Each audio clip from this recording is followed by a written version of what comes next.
In the beginning, before time, before space, can you imagine that?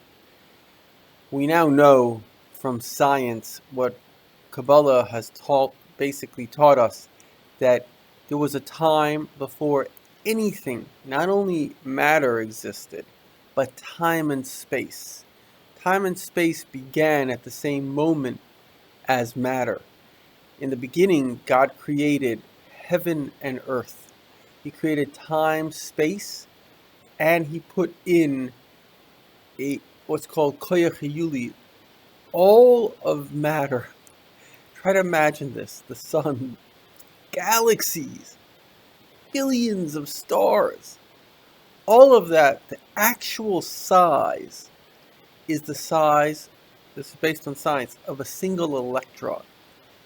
In other words, if you took out the space in matter, what's brought down in Kabbalah, the entire size, the actual size of the universe, they say is a mustard seed, which is a terminology for something small. It's one electron, it's invisible, the entire thing. So it's a big miracle. But the point is that we all know that there was a time before it began. And basically, you can't speak about time before time. So there is a reality before time. And that reality is the divine. And the divine had a desire. Now, what did he want? He wanted you. It's just like a parent. What does the parent want when he gives birth to the child? The child. The parent has, because we are humble, we have a deep sense of respect for another. And when that other is our own child, so we take a sense of pride in that person. And so God ultimately wants one thing. He wants to be proud of you. And the truth of the matter is that's what you want as well. So here's how we all become happy.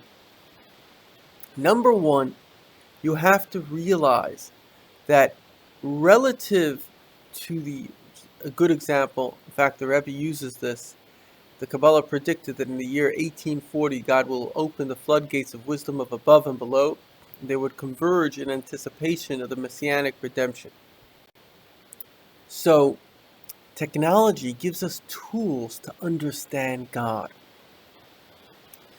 The computer is this little chip, and it can contain, let's call it, infinite data. So one thing, wherever Google's chip is, can contain all the knowledge that we have and can spit it out and can deal with all the people at the same time. So now you have a little bit of an understanding of God. So one parent, normally a parent is limited. If I'm dealing with one child, I can't deal with the other. But if I'm a computer parent, I can deal with all my children at the same time. So what do I want as a parent? Apart from the fact that I want my child to be happy, I want my child to be moral, I want my child to not be in pain. I also want the pleasure of guiding my child, of giving my child myself, my wisdom.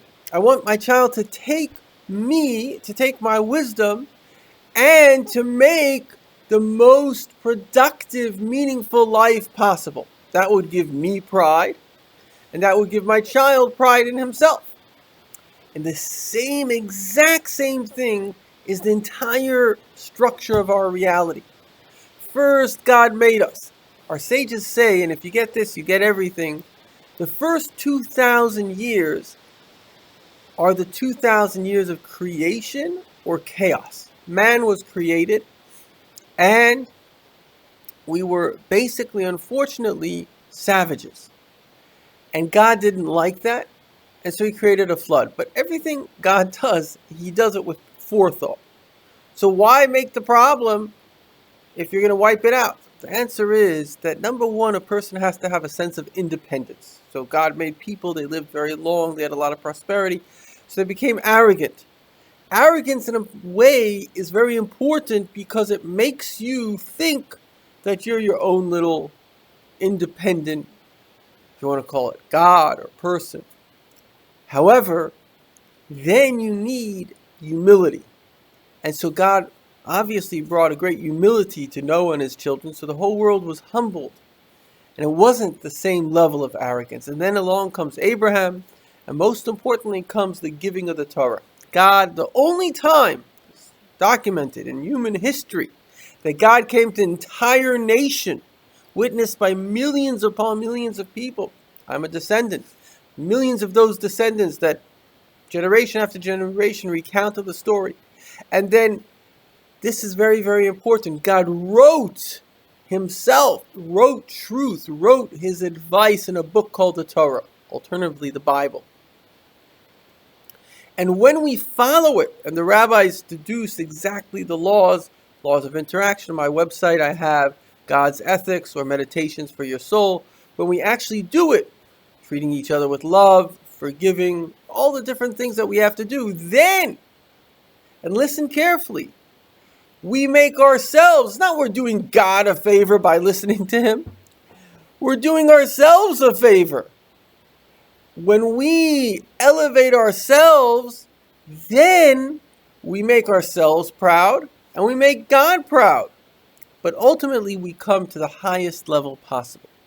And this is 2,000 years of creation or chaos, 2,000 years of Torah, ethics, and 2,000 years of redemption. What is redemption? Redemption is where you have it all. What is all? All is, imagine the difference between driving. I was driving with my daughter, and she doesn't have a great sense of direction. I said, I grew up before there was GPS. She says, I don't know what I would do. GPS is my savior. So there's nothing in life like a constant sense of direction. If you're in the most beautiful ocean liner, cruise ship, you can have everything, but you don't know where you're going, it's a horrible life. And that's exactly what's happening to you. It's exactly what's happening to hundreds of millions of people. I lived in Africa. So in Africa, the Africans, they think, because they're very poor, unfortunately, so they think that if I had money, I would be happy. So they're actually a little bit happy now because they're hopeful that if I had money, so they live in this dream world. But those people that live in Western societies that basically we're safe and we have enough to live, so we know that more money won't buy us happiness. And if you think it will, you're an idiot. Every study shows that it doesn't. So then the question is, we're like that person going around in a ship that has no direction. He has no purpose. He doesn't know where he's going. So how can you be happy? And the answer is that what if this ship has a captain? And the captain is saying to you, listen, buddy, I'm going to let you drive the ship. And I'm going to give you the directions. But only you, and only you, will determine if you go in that direction or not. And that's exactly what's happening. Many of us today, we're living in the beginning of the Messianic era, a new era. The era where the infinite God, the God that comes before everything, which means he is everything. We're just like a tiny, tiny speck, a tiny bubble of reality within the infinite reality. And that great creator, and if you think he can't do it, and why can't he do it? He does it out of love. And love is a parent. Even the greatest parent will talk to his child because he loves them. So here, this great creator, the creator of the universe, who loves you because he made you. He loves you so much. He wants to guide you. Now, he's not going to take away your free choice, but he will give you, and he is giving you advice. Many people today, I hear from many, many people, that they will get a thought in their head, but they didn't think the thought. How do you know? Because all thoughts come from emotions. It comes from a desire. But this was not a desire of yours. And therefore, God is communicating with us today. So we are like, imagine the whole world is an ocean, and each one of us has a sailboat. And the wind, the direction is coming from God. And if we have courage, if we're a fool, we just think, oh, I can't do anything different to everyone else. But everyone else is saying the same thing. And then one moron who has no shame becomes a cult leader, and everybody becomes a cult follower. Is that what you want to die like? An idiot? Or you want to lift yourself out of stupidity? Give yourself wings. Let your soul, like Star Wars, let the Force be with you. And as I say, the Force is always with you. The trick of life is to be with the Force.